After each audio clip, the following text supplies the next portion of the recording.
सब लोकन को तत्व मैंने एक ब्रज लोक देखो, ब्रज कहू तत्व श्री वृंदावन धाम है। धाम कहू तत्व नित रहते जहां साधु जन, साधुन को तत्व एक आधार श्याम नाम है। श्याम कहू तत्व भैया गोपी गोपाल कहें, और गोपाल कहू तत्व गौ चारण को काम है। काम कहू तत्व एक काम जीत कृष्ण तत्व, और कृष्ण कहू तत्व श्री किशोरी जी को नाम है। मुक्ति प्रदम परम योगी मुनीन्द्र सेव्यम, तापत्रयानल निवारणमादिभूतम्, वृंदावन स्थल विनोद विहार लीलम्, वंदे महापुरुष ते चरणारविंदम्। श्री राधानाथ समारंभा, श्री भट्ट स्वामिन मध्यमा, अस्मदाचार्य पर्यंता, वंदे गुरु परंपरा। श्री राधे वृषभानुजा भक्तन प्राणाधार, वृंदा विपिन विहारिणी प्रणमो बारंबार। जैसो तैसो रावरो कृष्ण प्रिया सुख धाम, चरण शरण निज दीजिए सुंदर सुखद ललाम। बोलिए लाडली सरकार की, राधा रमण लाल की।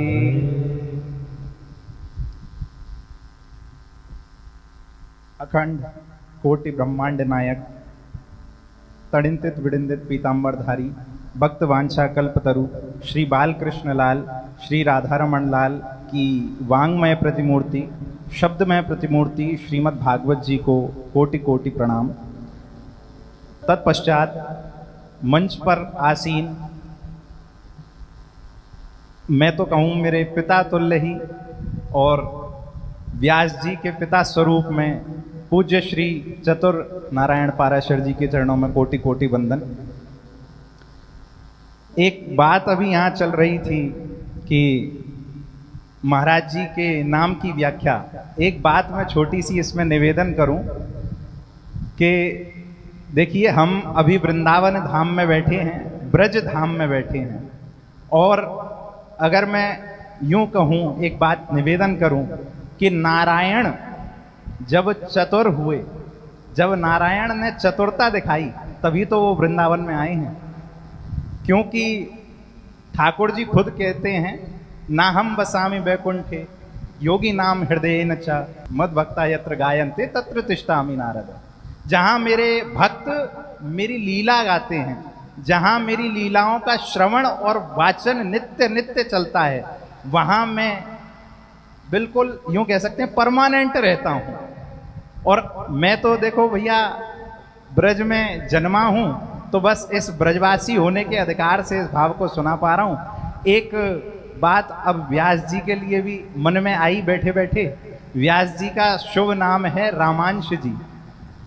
अब हमारे गुरुजी से हम सुनते हैं कि ठाकुर जी नारायण के ही अंश से 4 भाई प्रकट हुए। राम जी के ही अंश माने जाते हैं बाकी तीनों भाई, जिनमें शत्रुघ्न जी भी हैं। और शत्रुघ्न जी का भी हमारे ब्रज से बड़ा पुराना संबंध है। जब त्रेता युग में लवड़ासुर यहाँ आतंक फैला रहा था, तब राम जी के पास सभी ब्रजवासी गए कि हे ठाकुर जी, हमारे ब्रज की रक्षा करो। और जब रक्षा करने की पुकार जब राम जी से करी, तो राम जी ने अपने ही रामांश शत्रुघ्न जी को ब्रज की रक्षा के लिए भेजा। और उन रामांश यानी कि शत्रुघ्न जी ने ही हमारे ब्रज में भक्ति की पुनर्स्थापना की। क्योंकि लवड़ासुर के ऊपर बार बार उन्होंने 3 से 4 बार आक्रमण किया, लेकिन हरा नहीं पाए। तब राम जी से जाके पूछा कि ऐसी क्या युक्ति की जाए जिसके माध्यम से मैं इसको हरा पाऊं। तो बोले, जो मैंने किया था वही तुम करो। मैं जब रावण को मारने गया, तो मैंने रावण के पास लंका में जाने से पहले शिव जी की स्थापना करी, रामेश्वरम महादेव की उपासना करी। तब मैंने रावण पे कूच किया और मैं जीत गया। तो इसी प्रकार तुम मथुरा के अंदर एक शिवलिंग की स्थापना करो, और जो शत्रुघ्न जी के द्वारा स्थापित शिवलिंग हैं उन्हीं को आज हम भूतेश्वर महादेव के नाम से जानते हैं। बोलिए भूतेश्वर नाथ की।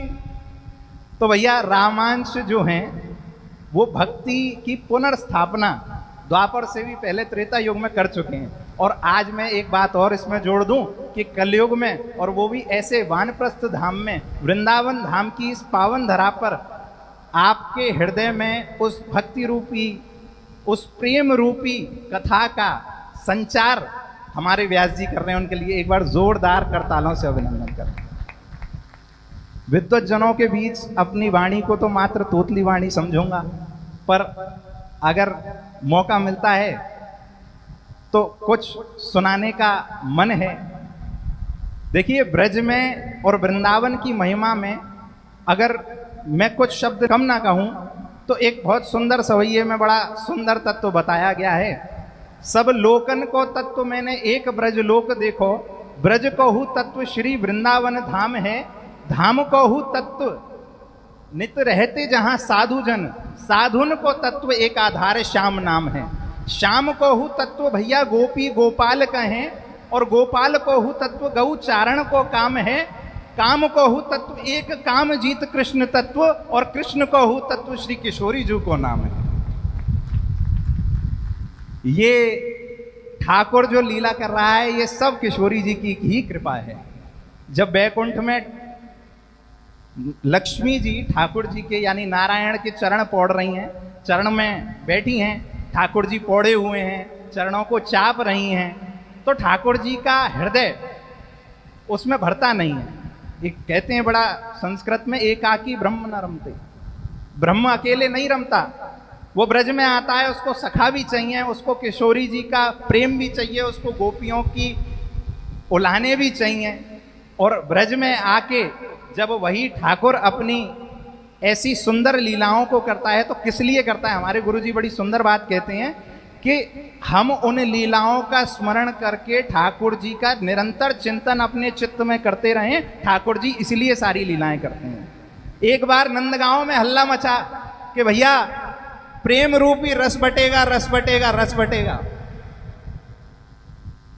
तो किशोरी जी तो भैया नंदगांव की बहू हैं, तो जाके ब्रजभानु बाबा से बोली कि अरे ये जो मेरा ससुर है यानी नंद बाबा, ये अब ब्रज भाषा में कहूं तो थोड़े अलग शब्द हैं, लेकिन ये ठीक नहीं है। क्यों नहीं है? बोले रोज हल्ला मचाता है कि प्रेम रूपी रस बटेगा, कृष्ण का प्रेम रूपी रस बटेगा। रोज लोग कतारों में खड़े होते हैं और जब उनका नंबर आता है तो उनसे पूछते हैं कि भैया कोई पात्र लाए हो, कोई पात्र लेके आए हो जिसमें उस कृष्ण रूपी रस को भर के ले जा सको। तो कोई का पात्र तो भैया इस संसार के विषय भोग में चोरी हो गया, कोई उस पात्र को लाया ही नहीं, विस्मृत हो गया इस माया के कारण, और किसी का पात्र इस संसार की दौड़ में भागते भागते टूट गया। अब किशोरी जी से पूछते हैं वृषभानु बाबा कि अब आप ही बताओ क्या इसका क्या किया जाए फिर इसके ऊपर। तो किशोरी जी कहती हैं कि अगर नंद महल के दरवाजे से ये हल्ला मचता है कि कृष्ण रूपी प्रेम रस बटेगा, तो वृषभानु महल के दरवाजे से रोज पात्रता बटेगी। जो कृष्ण रूपी रस की पात्रता है वो किशोरी जी प्रदान करती हैं। और जब उस पात्र रूपी कृष्ण रस को जब एक व्यास रूपी वक्ता अपने मुख से सभी श्रोताओं के कर्ण रंध्रों के माध्यम से हृदय में संचारित करता है, तब सबके हृदय में श्री कृष्ण का वो बांके बिहारी का त्रिभंग ललित स्वरूप प्रकट हो जाता है। तो बस इसी अपनी वाणी के साथ अपनी वाणी को विराम दूंगा। सभी मंच पर आसीन सभी विद्वत जनों के चरणों में कोटि कोटि नमन, व्यास जी को कोटि कोटि नमन, श्रीमद् भागवत को नमन। बोलिए लाडली लाल की। एक बार जोरदार ताली बजाएं आदरणीय पंडित अक्षत गो महाराज के लिए।